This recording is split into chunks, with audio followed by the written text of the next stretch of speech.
Baik, kita mulai ya rekan-rekan. Bismillahirrahmanirrahim. Assalamualaikum warahmatullahi wabarakatuh. Selamat siang rekan-rekan semua.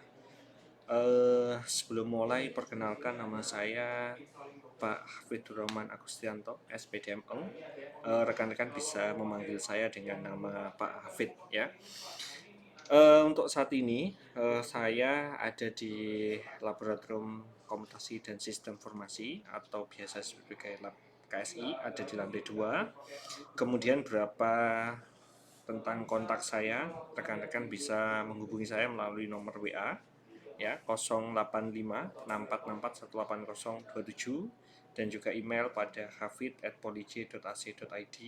Kemudian pada rentang jam kerja Senin sampai dengan Jumat pukul 9 sampai dengan 16.00 ya. Kecuali ada klausul khusus teman-teman ada perkuliahan di pagi hari dan lain sebagainya. Tentu nanti kita akan menyesuaikan. Baik teman-teman, pada semester ini kita bertemu pada mata kuliah namanya yaitu Analisis dan Desain Informasi atau biasa kita sebut sebagai ADSI dengan kode MIF 120706. Nah, pada pertemuan pertama ini mohon maaf tadi saya tidak bisa menghadiri kelas karena saya masih miss dengan jadwalnya. Saya kira pukul 11 ternyata tertukar. Teman-teman ada di pukul 7 sedang di waktu yang bersamaan. Saya juga ada workshop yang kebetulan bertepatan juga dimulai pada pukul 07 ya. Nah, sehingga ke depan memang nanti kita akan atur kembali jadwal sehingga semua mata kuliah dapat saya ampu dengan optimal. Baik rekan-rekan, kita akan mulai dengan ADSI ya.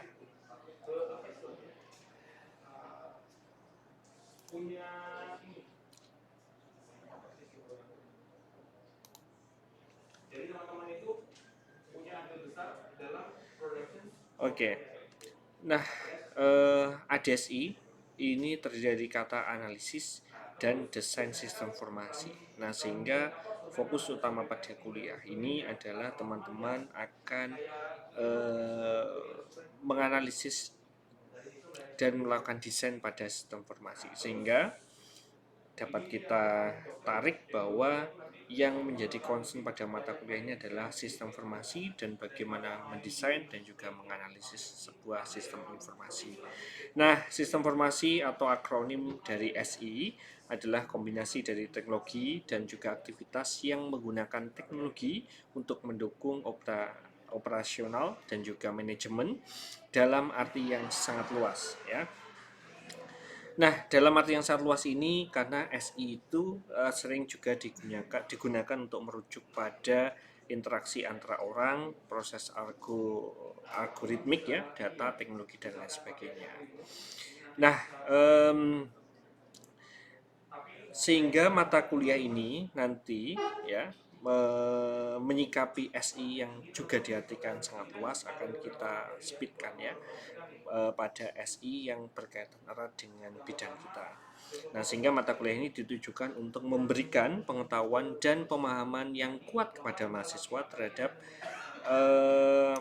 fundamental pada pengembangan informasi berbasis perangkat lunak. Selain itu, setelah rekan-rekan menempuh mata kuliah ini, diharapkan mahasiswa memiliki pengetahuan yang cukup ya untuk mengidentifikasi permasalahan-permasalahan pada sebuah organisasi yang dalam bagian proses serta aktivitas-aktivitas di dalamnya mungkin untuk dapat dioptimalkan dengan memanfaatkan sistem informasi berbasis perangkat lunak. Kurang lebih seperti itu teman-teman. Oke, sekarang kita coba detailkan. Yang pertama dari tujuan mata kuliah ini yaitu memahami keterkaitan antara proses bisnis dalam organisasi dengan rekayasa sistem atau perangkat lunak ya. Jadi sesuai ini senada dengan prodi yang teman-teman ambil, di mana prodi teman-teman adalah manajemen informatika. Artinya teman-teman kalau sudah berbicara manajemen pasti erat kaitannya dengan organisasi ya. Tentu Yang pertama yaitu memahami keterkaitan antara proses bisnis dalam organisasi dengan rekayasa sistem atau perangkat lunak. Kenapa? Karena semua sistem yang teman-teman kembangkan atau di dunia ini ketika kita mengembangkan sebuah sistem pasti berdasar pada sebuah proses bisnis ya. Walaupun dalam perkembangannya proses bisnis tersebut bisa diimprove dengan memanfaatkan perangkat lunak ya, tetapi pada tahap awalnya memang perangkat lunak atau rekayasa sistem itu beracu pada sebuah proses bisnis yang ada di dalam sebuah organisasi.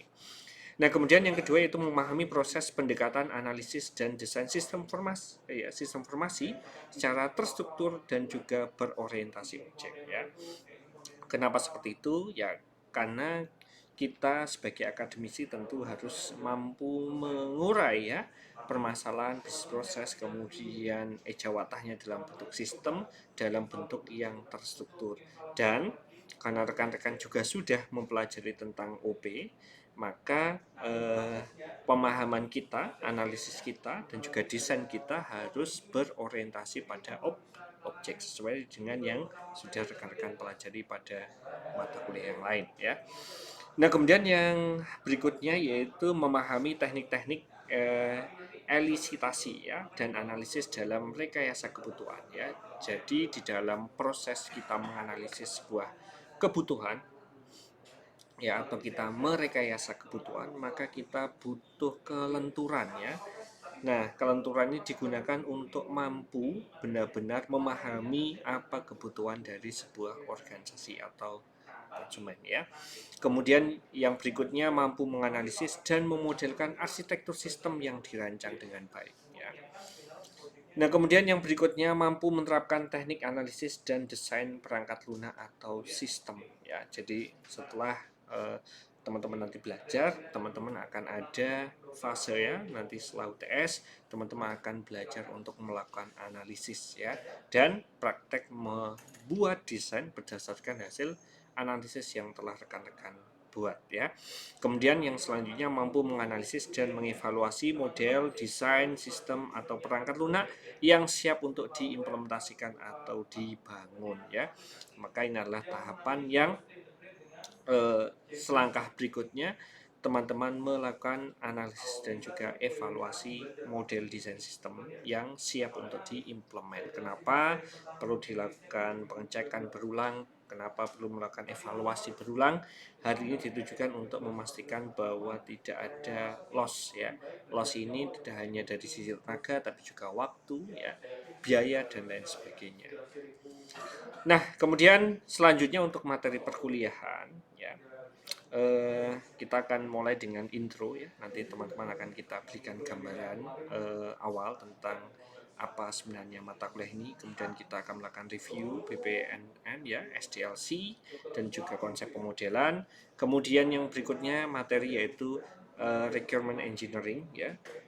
Kemudian untuk terstruktur nanti kita ada high level modeling, ada detail level modeling dan juga ada evaluations. Nah, dari semua materi perkuliahan yang akan kita sampaikan selama satu semester ini, kita harapkan mampu benar-benar membantu rekan-rekan untuk mengembangkan sebuah sistem yang appropriate. Sistem yang appropriate itu bagaimana Pak? Sistem yang benar-benar mampu diterima di masyarakat. Itu yang menjadi tujuan akhir dari perkuliahan ini. Nah, ada pun beberapa referensi yang teman-teman bisa cari secara mandiri ya. Kita menggunakan buku terbitan dari Pressman karya Pak Roger ya, judulnya Software Engineering Practitioner's Approach ya. Kemudian ada cetakan dari Somerville ya, karya Pak Ian Software Engineering. Kemudian cetakan dari Flirt ya, dari Pak Hans Van ya, dengan judul Software Engineering Principle and Practice. Kemudian ada karya dari Pak Bennett ya, Pak McRobb dan juga Pak Farmer dengan judul Object Oriented System Analysis and Design. Kemudian ada buku karya Pak Chod dan juga Pak Yordon, ada dua yaitu Object Oriented Analysis dan juga Design. Kemudian ada karya Pak Craig ya, Applying UML and Pattern ya. Kemudian ada juga karya dari Pak Grady yaitu Object Oriented Analysis and Design with Applications. Oke, rekan-rekan, karena ini juga kebetulan rekan-rekan di kelas internasional, mungkin nanti dalam tatap muka berikutnya kalau teman-teman menginginkan kita menggunakan bahasa Inggris, maka akan kita kombinasi ya perkuliahan kita antara bahasa Indonesia dan juga bahasa Inggris. Sekali lagi, Pak Afid mohon maaf tidak bisa hadir pada pertemuan pertama pada pekan ini. Insya Allah kita akan bertemu pada pekan kedua ya. Teman-teman tetap semangat, silahkan mulai mengumpulkan referensi yang dibutuhkan, mungkin membaca mengenai materi-materi yang terkait dengan mata kuliah, sehingga pekan depan ketika kita bertemu teman-teman sudah bisa langsung fokus pada bagaimana kaitkan apa yang sudah teman-teman pelajari dengan yang akan saya sampaikan. Terima kasih atas perhatiannya pada hari ini. Akhirul kalam. Assalamualaikum warahmatullahi wabarakatuh. Terima kasih teman-teman.